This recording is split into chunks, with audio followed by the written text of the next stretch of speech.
پاک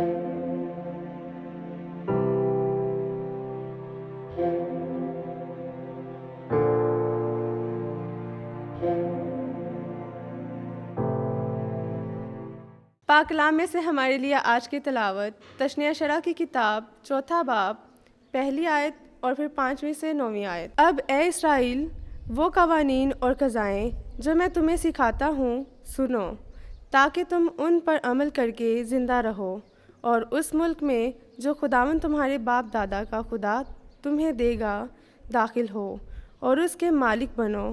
دیکھو، میں نے وہ قوانین اور قضائیں جو خداوند میرے خدا نے مجھے فرمائی تمہیں سکھائیں، تاکہ اس ملک میں ان پر عمل کرو جس پر قبضہ کرنے کے لیے تم جاتے ہو۔ پس انہیں مانو اور ان پر عمل کرو، کیونکہ یہ ان قوموں کی نگاہ میں تمہاری عقل مندی اور دانشوری ہوگی، جو ان قوانین کو سن کر کہے گی، یقیناً یہ قوم بڑی ہے، یہ لوگ عقل مند اور دانشور ہیں۔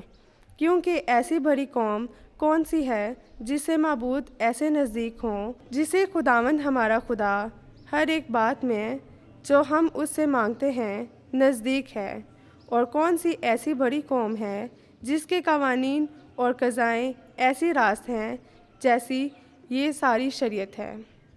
جو آج کے دن میں تمہیں دیتا ہوں، خبردار رہ اور اپنی جان کی بڑی حفاظت کر۔